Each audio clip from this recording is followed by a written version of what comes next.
Hello and welcome back to Bedtime with the Damned. Remember, don't listen to this before bed. Not a good idea. Right. So today we're doing chapter 12, The Realization. Kane raises a brow. That's not a safe bet. She steps closer, every word sharper than the last. No, listen. Really listen, Loreanne says, her voice sharp. He threatened the baby. Again, said one more misstep. But if he could take him, he would have done it already. He keeps giving me chances, empty warnings. That's not power. That's posturing.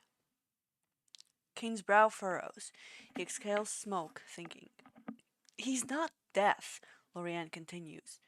He can't touch Riley's son unless I hand him over or the boy gives up on life himself. But that baby, he's healthy, loud, breathing, kicking. There's no way death would come for him. She starts pacing, unraveling the logic like a spell. Lucifer's whole game is fear, Loreanne says. He wants me to believe he's the one holding the scythe, but he's just holding a mirror. You really get it now, Kane says quietly, almost in awe. She stops and looks at him, her eyes blazing with something new. I've been afraid he'd take what I love, but the truth is, he can't. Not unless I let him. She laughs. It's not joyful.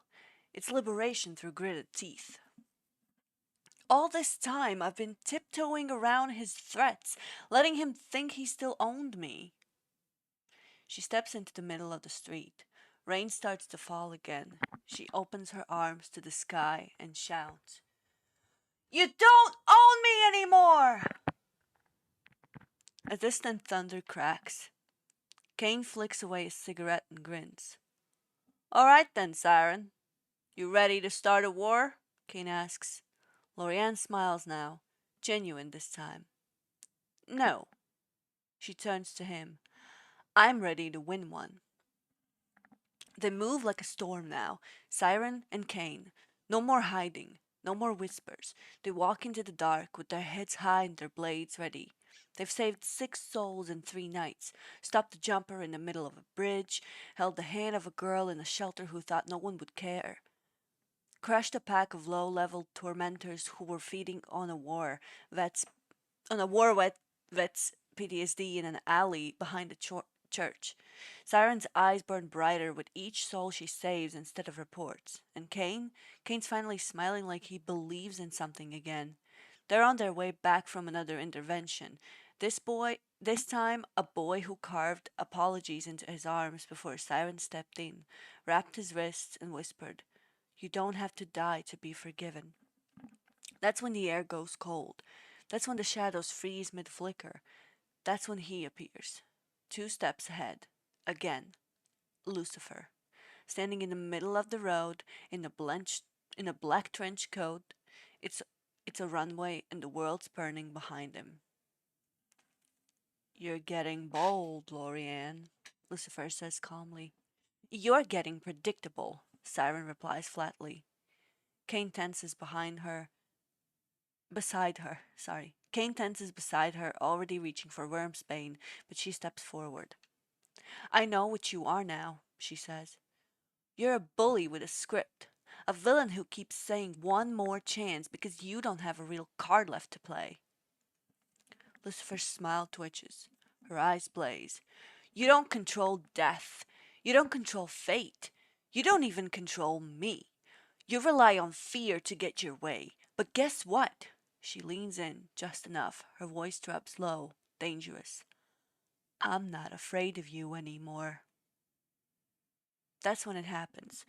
For just a fraction of a second, so fast Kane almost misses it, Lucifer's smile falters. His eyes widen, just a flicker, but she sees it. Loreanne sees him blink. And it's all she needs. She grins like a wolf. I saw that, Siren says. You saw nothing, Lucifer snaps, though his composure returns almost instantly.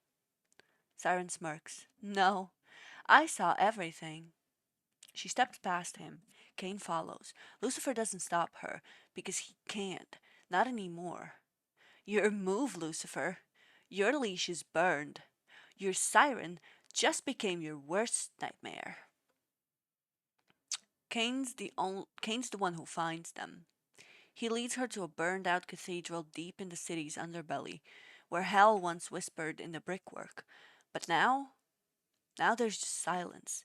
Inside there are four of them, half demons, eyes too old for their faces, hands that tremble when they aren't clenched, souls bound by guilt and orders.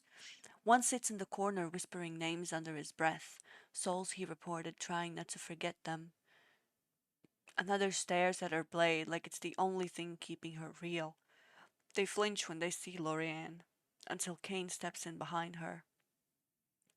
She's not here to punish you, Kane says. I'm here because I was you, Siren says, her voice calm and powerful.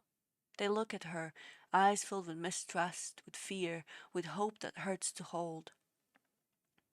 I made the deal, she goes on. I asked for peace, and I paid for it with my soul. And that was chapter 12. Remember, guys, if you want to hold a physical copy of this book, it is available for purchase on Amazon.